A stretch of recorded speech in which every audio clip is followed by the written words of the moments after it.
मैं हुसैन सुल्तान रणभूमि न्यूज़ में आपका स्वागत करता हूं। 2024 के लिए खासदार का चुनाव होने वाला है और उसी को लेकर अलग अलग पार्टियां अपनी तरफ से प्रचार सभा करने की तैयारी कर रही है। वहीं पर अगर हम मुमरा कौसा कलवा की बात करें तो कल्याण लोकसभा से शिंदे गुट के जो डॉक्टर श्रीकांत शिंदे उनको यहाँ पे उनकी जिम्मेदारी दी गई है। वो यहाँ से चुनाव लड़ने वाले और उसी को लेकर वो लोगों से मिल रहे हैं, लोगों से मुलाकात कर रहे हैं। कल उन्होंने मुमरा कौसा का दौरा किया। रेती बंदर से लेके कौसा तक उनका लंबा दौरा रहा। कई लोगों से, कई राजनीतिक पार्टियों के लीडरान से उनकी मुलाकात हुई, कई एनजीओज़ की, हाउकर्स यूनियन की और तरह तरह के लोगों से उनकी मुलाकात हुई। वहीं पर उन्होंने सीनियर लीडर सैयद अली अशरफ, पूर्व महापौर नईम खान समेत कई लोगों से मुलाकात की। वही आज हम बात करेंगे सैयद अली अशरफ से कि कल की उनकी मुलाकात किस तरीके से रही, क्या उन्होंने अपनी तरफ से उन्हें आश्वासन दिया है और भाई साहब ने भी आने वाले मुमरा शहर के लिए किस तरीके का उनको प्रपोज़ल दिया। भाई साहब आपका स्वागत है। कल खासदार श्रीकांत शिंदे यहाँ पे आए थे, पूर्व खासदार, तो क्या बातचीत हुई, क्या कहेंगे, किस तरीके का प्रपोज़ल रहा इस शहर को लेकर, ख़ास करके मुमरा शहर को लेकर क्या कहेंगे? देखिए, ऐसा है कि श्रीकांत शिंदे जी पूरे मुमरा के अंदर कल उन्होंने विज़िट किया और सारे शहर के लोगों को उनके पहले मैसेज दिया कि हम मिलना चाह रहे हैं। तो मुझे भी मैसेज आया कि मिलना चाह रहे हैं। मतलब बिल्कुल आइए, खासदार है आप हमारे। सिर्फ चुनाव में क्यों? अब ऐसा है कि चुनाव में ही लोग याद करते हैं ना। इतने 10 साल कहाँ थे? अब शायद उनको ऐसा लगा हो कि मुमरा में कुछ हो सकता है। 10 साल आने के लिए कोई रोका था? किसी ने नहीं रोका था। वैसे उम्मीदवार आते, हर बार आते। पिछली बार उन्होंने टेलीफोन किया था, मुझे फ़ोन किया था, लेकिन अब की बार वो खुद विज़िट किए।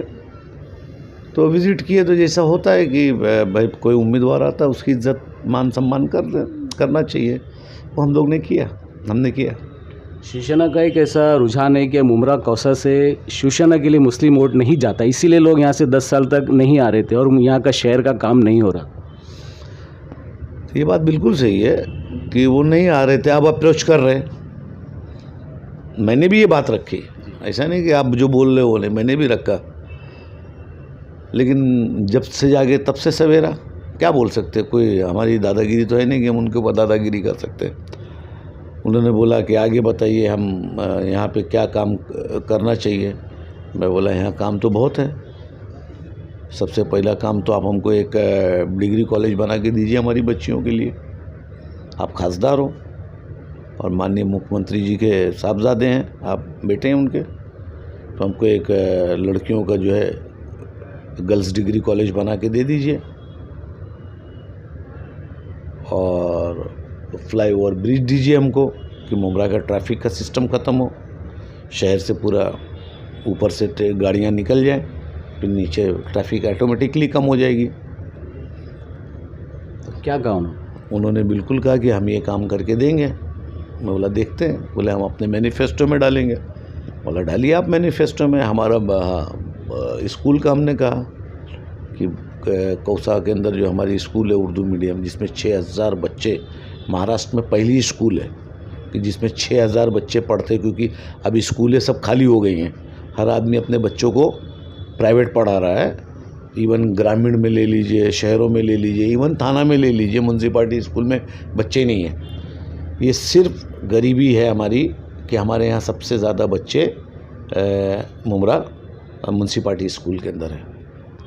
डॉक्टर श्रीकांत शिंदे एक डॉक्टर है, तो अस्पताल के ताल्लुक से बात नहीं हुई? वो भी बात हुई। उन्होंने बोला हमने यहाँ वहाँ किया है, हम यहाँ पे भी इसके ऊपर चर्चा करेंगे। ठीक है, उनका इंटरेस्ट है तो हमको अपनी बात रखना था। उन्होंने अपनी बात की रखा, हमने अपनी बात रखा, बात बराबर। भाई साहब, कहीं ना कहीं भाजपा से पूरा शहर देश नाराज़ है, ख़ास करके मुसलमान।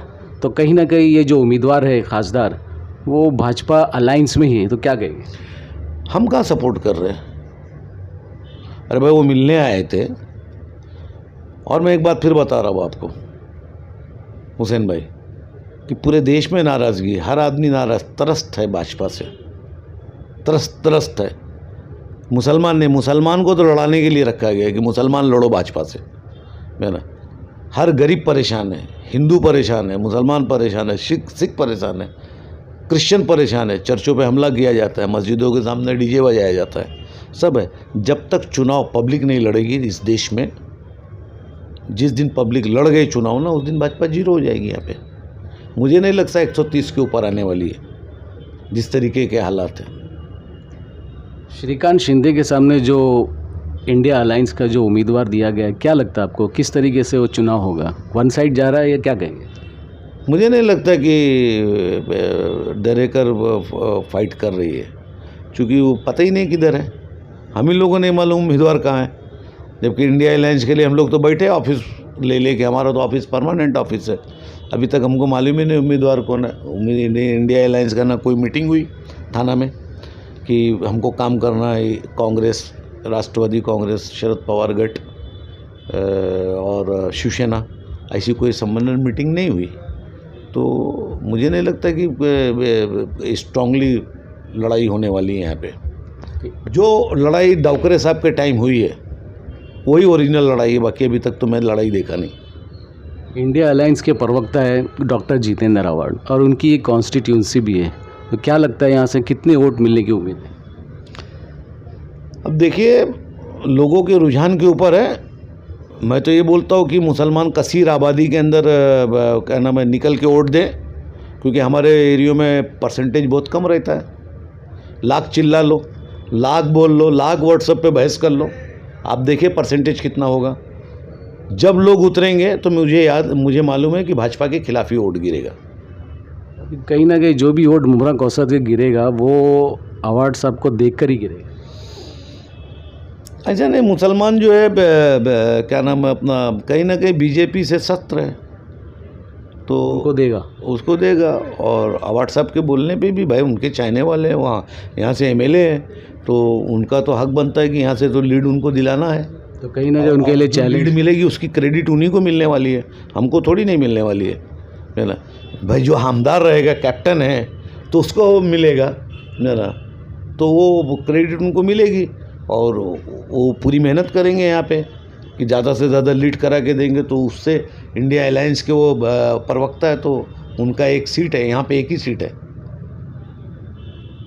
तो यहाँ से तो बढ़त देना चाहिए हमको। कहीं ना कहीं आव्हाड साहब के लिए ये सेमीफाइनल है, तभी तो आमदार के चुनाव में नजर आएगा कि कितना वोट मिलेगी। राजनीति के अंदर कोई सेमीफाइनल वाइनल नहीं होता। राजनीति आजकल इस देश की राजनीति विडम्ब हो चुकी है, अलग हो, किसी का भरोसा ही नहीं रह गया कि कौन किसके साथ सेट है, कौन किसके साथ में कौन सी सीट शेयरिंग हो गई है, कौन कैंडिडेट नकली है, कौन कैंडिडेट असली है, कुछ समझ में नहीं आ रहा अभी।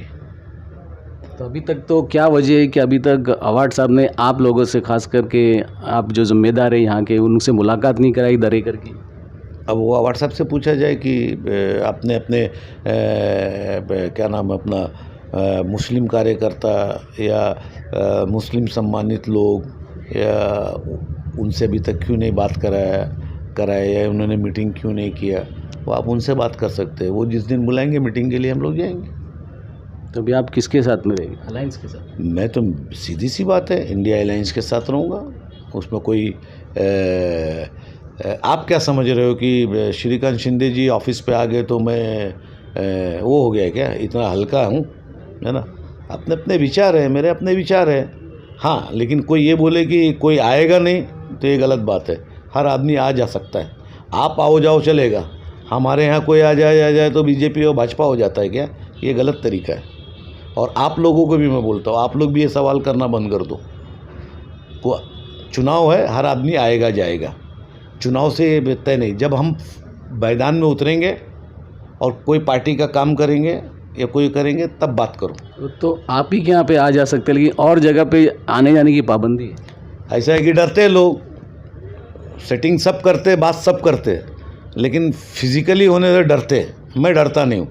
मैं ये बोलता हूँ, मैं जो चीज़ हूँ खुली चीज़ हूँ, कोई आए कोई जाए, मैं जिसके साथ हूँ, मैं इंडिया अलायंस के साथ हूँ, मैं आमदार जितेंद्र आव्हाड के साथ हूँ।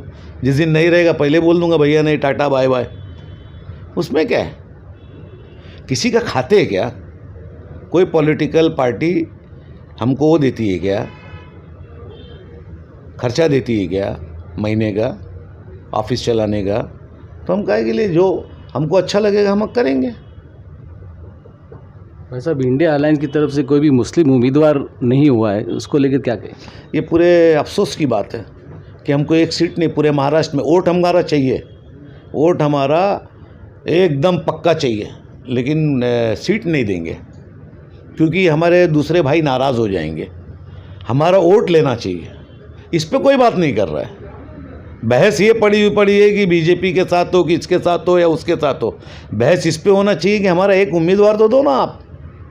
अंतुले साहब आते थे चुन के, गुलाम नबी साहब भी आए यहाँ से, ऐसा नहीं कि जगह नहीं, महाराष्ट्र के दिल में बहुत बड़ी जगह है, लेकिन हमको कोई दे रहा है, सेकुलर पक्ष भी नहीं दे रहा है, कम्युनल पक्ष भी नहीं दे रहा है, तो हम तो लटके हुए हैं मेरा, हमको खाली वोट देना है। मैं सब आखिरी सवाल, उमरा कौसा कॉन्स्टिट्यूंसी में कितने वोट मिलने की यहाँ पे उम्मीद है? जिस तरह के देखिए, अगर मेहनत अच्छी हुई, यहाँ पे डावकरे साहब 20,000 या 18,000 वोट से हारे थे, उस वक्त हमने मेहनत नहीं किया था मुमरा शहर में। अगर उस वक्त हम लोग मुमरा शहर में कायदे से मेहनत कर दिए होते थे तो डावकरे साहब यहाँ से पहली मरतबा राष्ट्रवादी कांग्रेस पार्टी के डावकरे साहब, स्वर्गीय डावकरे साहब जीतते थे। लेकिन हम ये हसकत में रह गए कि मुमरा वोट डाल देगा, वोट डाल देगा, वोट डाल देगा। पोलिंग स्लो हो गई, पोलिंग 20-21% पे चली गई, हम हार गए। अगर वही पोलिंग 35-40% के ऊपर चली जाए हमारे मुस्लिम एरियो में, ख़ास करके पार्लियामेंट में, भिवंडी जैसा एरिया जो हरदम राजनीति की बात करता है, वहाँ 30% पोलिंग होती है। तो अगर मुमरा शहर में 55% पोलिंग होगी तब तो वोट होगा ना। अब पोलिंग कम हो गई तो हमको पोलिंग बढ़ाना है, पोलिंग बढ़ेगा तो वोट हमको मिलेगा। बस अभी कल ही देखा गया, कल एक चरण का चुनाव हुआ, लेकिन कल शुक्रवार था, और अभी दूसरे चरण का चुनाव अभी 26 अप्रैल को है, उसी दिन भी शुक्रवार है। ऐसा शुक्रवार को इस तरीके का चुनाव रखना क्या बताएंगे? ऐसा कुछ नहीं, शुक्रवार है तो क्या हुआ, अच्छा दिन है, फ्राइडे के दिन है, नमाज पढ़ो, है ना, कहीं ना कहीं उसका वोटिंग परसेंटेज कम। नमाज पढ़ो, नमाज में दुआ करो कि ऐसी ये भ्रष्ट सरकार, ये बीजेपी सरकार, ये मोदी सरकार, अल्लाह ताला इनको हराए, इस तरीके का करो। तो जुमे से क्या हो गया, मतलब जुमा हो गया तो लोग घरों से बाहर नहीं निकलते ना। ऐसा थोड़ी नहीं होता। देखिए, अगर आपको बदलाव लाना है तो लड़ना पड़ेगा, करना पड़ेगा। क्या एक दिन के लिए आप वोटिंग नहीं कर सकते क्या? दूसरा समाज सवेरे 6 बजे उठ के वोट करता है, तो आप 6 बजे नमाज 1:30 बजे की है, 2 बजे की है, 3 बजे की है, उसमें भी रास्ता है कि अगर आप जाके चाहे तो दूसरी जगह पे वोटिंग कर सकते। 3 बजे तक हमारे यहाँ नमाजें होती है मेरा। तो आप वोट डालो, समझे ना, बात सब हमारे यहाँ होगी, सब करेंगे, पूरी चर्चा, पूरा हरदम यही बात करेंगे। ऐसा लगेगा कि मुमरा इतना जागरूक है कि ये 60% पोलिंग करेगा। 60% पोलिंग कर दो, अपने आप हार जाएंगे कैंडिडेट। ये थे हमारे साथ में सैयद अली अशरफ। जिस तरीके से लोकसभा के चुनाव के प्रचार जारी है, और कल यहाँ पे डॉक्टर श्रीकांत शिंदे का दौरा था और कई लोगों से मुलाकात हुई थी। वहीं सैयद अली अशरफ भाई साहब से ही मुलाकात हुई। वहीं उन्होंने, भाई साहब ने भी आने वाले दिनों में मुमरा शहर में गर्ल्स हॉस्टल ट्रैफिक मुक्त को लेकर भी उनसे चर्चा की। वही उन्होंने आश्वासन भी दिया है कि वो आने वाले दिनों में अपने मैनिफेस्टो में इसको रखेंगे और इसको पूरा करने की कोशिश की। वहीं दरेकर जो उम्मीदवार है इंडिया अलायंस के लेकर, अभी तक उनका मुमरा में कोई दौरा नहीं हुआ है। यहाँ के जो पदाधिकारी हैं उनसे अभी तक किसी से मुलाकात नहीं हुई, उनको लेकर भी हमने बात हुई। अब देखना ये है कि आने वाले दिनों में कब मुमरा कौसा शहर में दरेकर यहाँ पे आएगी और अपने लोगों से मुलाकात करेगी। और सबसे अहम मसला ये है कि ये कलवा मुमरा के जो विधायक है उनकी ये कॉन्स्टिट्यूंसी है, और यहाँ के जो विधायक है वो ज़्यादा से ज़्यादा कोशिश करेंगे कि यहाँ से, इस क्षेत्र से उनको ज़्यादा वोट मिले, क्योंकि वो इंडिया अलायंस के प्रवक्ता भी। अब देखना है कि आने वाले दिनों में ये किस तरीके से पूरा किया जाता है।